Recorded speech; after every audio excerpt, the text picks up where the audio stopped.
hampir tidak ada kematian saat kita menantikan kelahiran.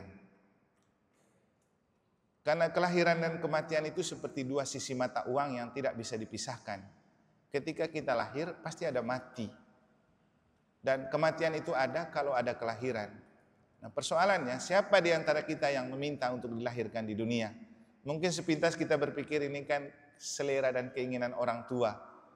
Tapi itu kan aksi biologis. Tuhan bersamamu dan bersama rohmu. Inilah Injil suci menurut Lukas. Dimuliakanlah Tuhan.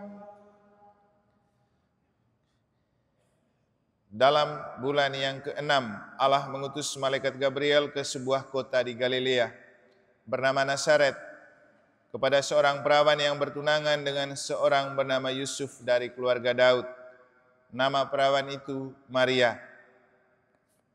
Ketika masuk ke rumah Maria, malaikat itu berkata, "Salam hai engkau yang dikaruniai, Tuhan menyertai engkau."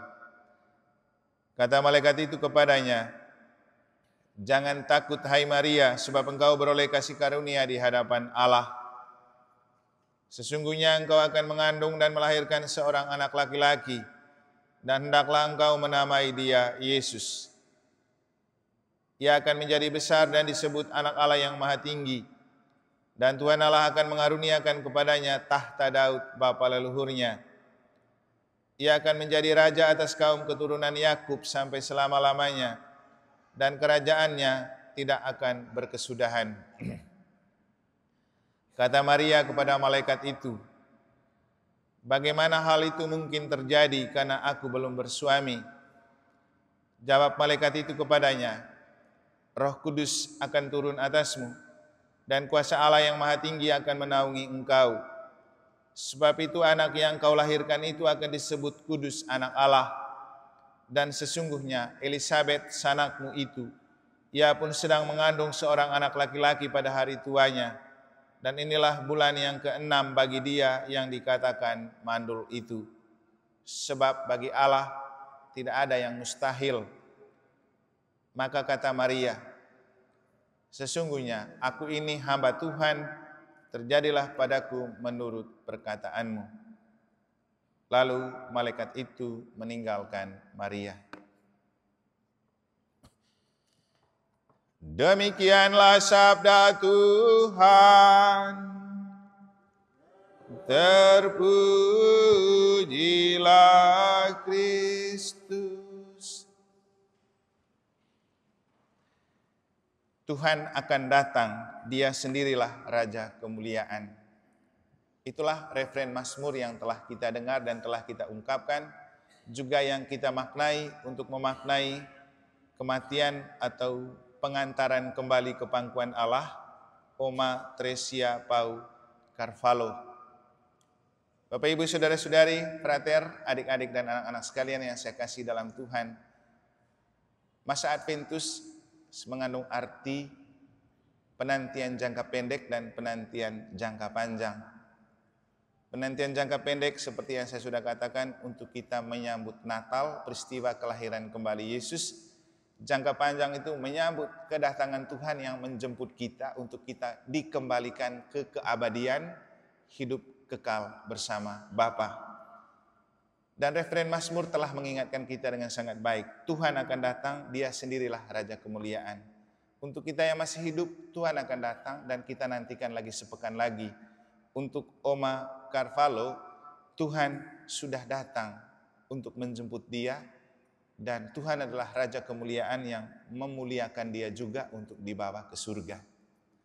Maka seperti beberapa saat lalu saya mengatakan ketika misa penguburan di tempat duka, hampir tidak ada kematian saat kita menantikan kelahiran.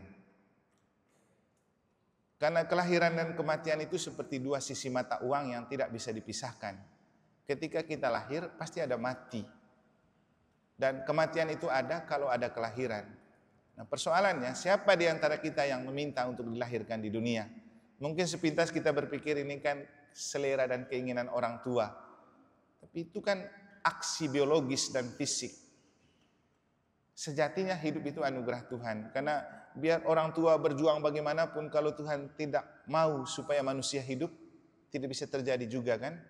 Apalagi di kitab Kejadian kita menemukan ketika Tuhan membuat manusia dari debu tanah, ia melihat bentuknya bagus, tapi masih mati. Maka ia menghembuskan nafas.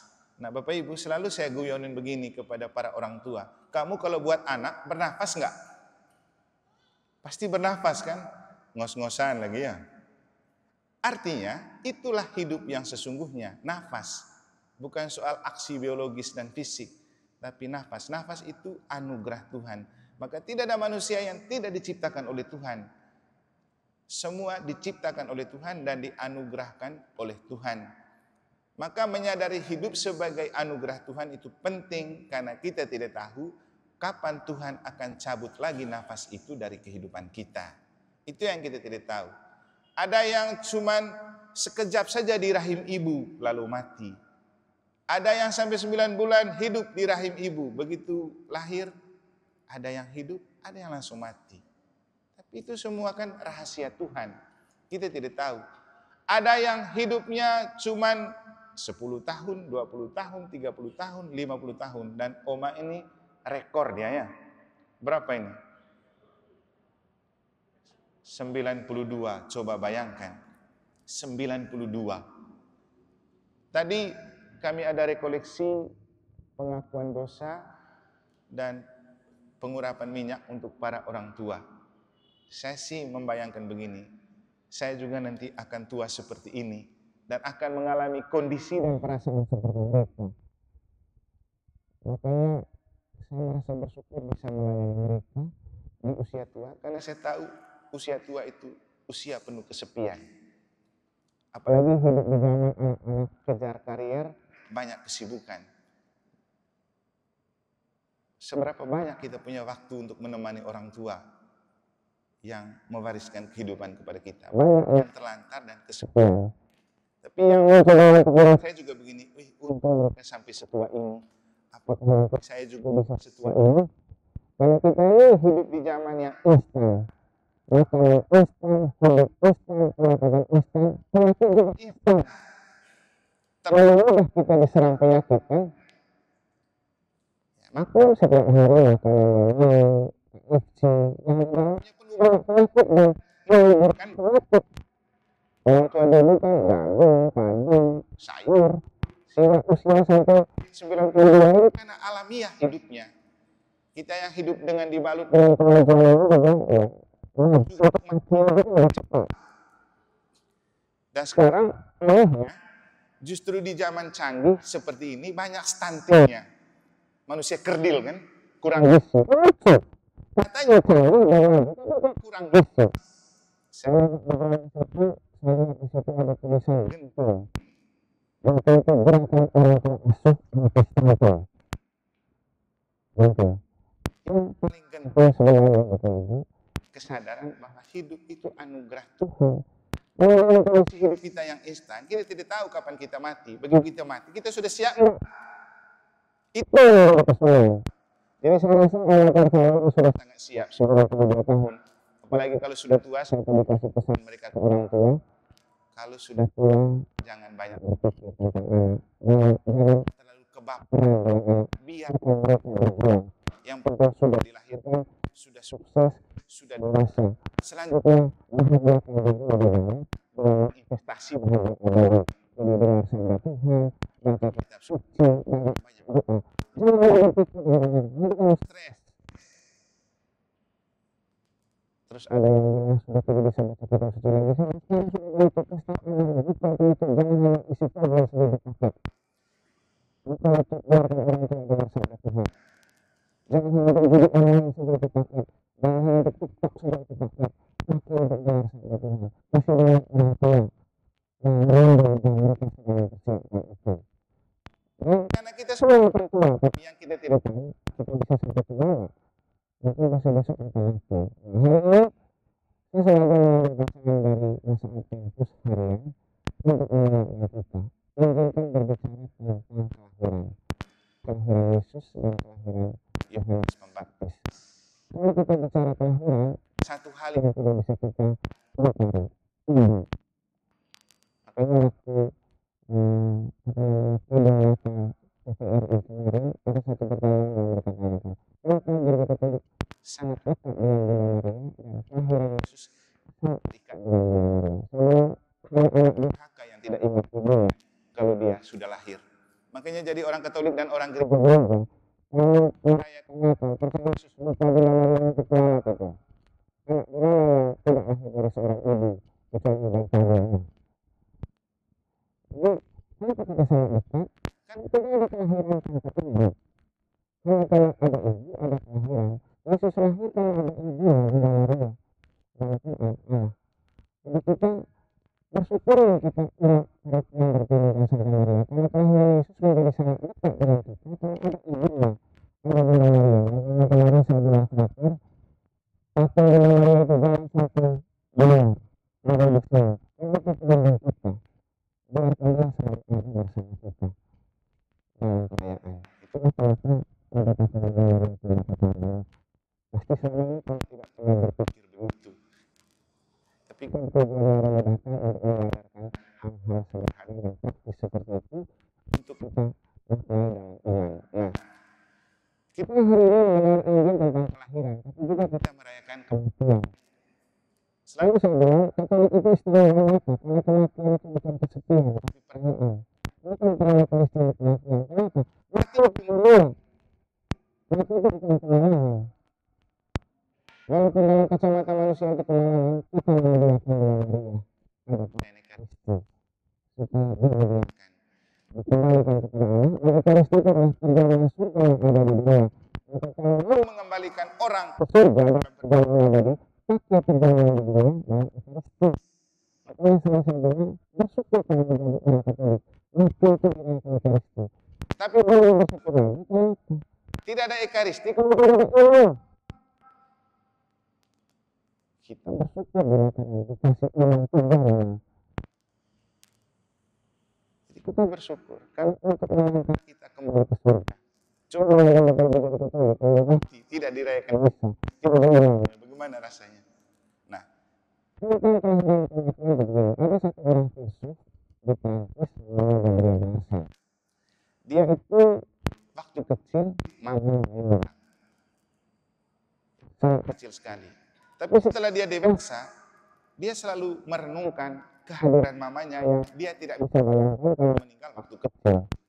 kecil. Terus dia berpikir, berefleksi. Kemudian dari refleksinya, Dia menemukan bahwa begitu manusia lahir, dia sudah harus siap untuk mati. tapi Hanya ada satu hal yang tidak pernah mati mati seiring dengan kematian badan, yaitu cinta. Cinta tidak pernah mati walaupun badan kita mati. Karena menemukan bahwa walaupun mamanya sudah tidak ada, dia tetap merasakan sentuhan cinta yang mana. Setidak-tidaknya dia bisa terlahir ke dunia karena ada mamanya yang mengandungi. melahirkan. Lalu bapak-bapak di mana? Jangan dulu berkecil hati. Hati. Nanti kita ada waktunya bicara tentang bapak-bapak atau dengar khotbah 2 hari lalu ketika saya berbicara tentang peran Santo Yosef untuk kelahiran Maria, Maria. di situ kita lihat peran bapak-bapak. Tidak ada tentu ada makna pada Santo Yosef ya. Itu dengan Khotbah 2 hari begitu. Nah, terkait dengan kematian ini bagi kita, kapan saja mau mati, kita kita harus siap. bagaimana mengalahkan Kematian kematian. Itulah gunanya iman, itulah gunanya misa, itulah gunanya doa.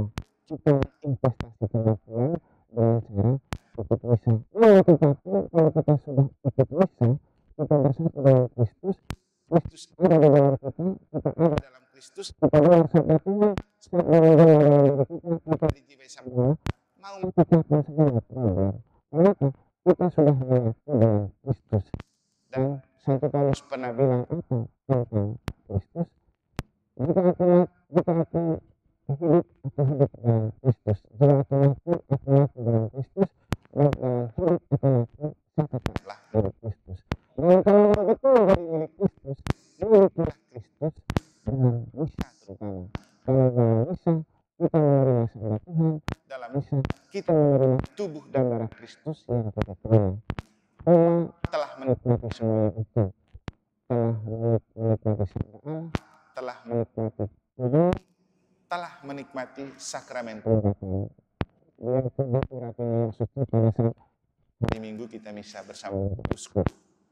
Dan tadi Romo Caca menjelaskan apa arti sakramen minyak suci dengan pengalaman yang diceritakan. Kemudian saya menjelaskan, Bapak Ibu jangan takut minyak suci. Itu bukan sakramen untuk orang mau mati. Itu adalah satu dari dua sakramen rekonsiliasi. Rekonsiliasi artinya pemulihan hubungan kita dengan Tuhan dan gereja melalui sakramen tobat dan sakramen orang sakit. Maka ini dia sudah terima sakramen rekonsiliasi untuk memulihkan hubungan dengan Tuhan dalam roh. Kalau sudah begini, tidak usah takut dengan kematian. Dia pasti sudah dilahirkan kembali dalam roh oleh pengharapan minyak suci. Dan perayaan Ekaristi Kudus ini pasti hidup abadi di surga, menikmati perjamuan abadi di surga. Dan kalau mereka sudah menjamu atau menikmati perjamuan di surga, mereka bahagia, pasti doakan kita. Karena logikanya, Bapak Ibu, kalau Anda sedang lagi enjoy dan bahagia, pasti Anda suka mau beri apapun kepada orang. Keluarga kita, orang tua kita yang bahagia di surga, pasti selalu mendoakan kita, memperhatikan kita. Itulah kenapa kita Gereja Katolik tidak pernah berhenti mendoakan orang mati. Harus terus mendoakan orang mati, mau 3 hari, 40 hari, berpuluh-puluh tahun, tetap. Karena tidak ada kematian. Mati cumanlah badan yang kaku dan hilang, tapi cinta tidak pernah hilang. Semoga cinta yang telah ditaburkan Oma Carvalho kepada anak-anak dan cucu, kepada kita, tetap menjiwai hidup kita, tetap menyadarkan kita bahwa ketika kita menerima saluran dan barisan cinta dari orang tua dan kakek nenek kita ingat sumber cinta sejati adalah Allah, karena Allah adalah kasih. Maka untuk kita yang masih hidup, jangan pernah melupakan Tuhan, jangan pernah mengabaikan gereja. Tetaplah rawat cintamu dalam persekutuan dengan Bapa, Putra, dan Roh Kudus lewat Gereja Katolik yang satu, kudus, dan apostolik. Selamat jalan kembali ke pangkuan Bapa untuk Oma Teresia Pau Carvalho. Doa kami menyertaimu. Selamat menikmati hari ulang tahun kelahiran baru di hadapan Allah, dan doakan kami di pangkuan Bapa. Semoga Tuhan memberkati.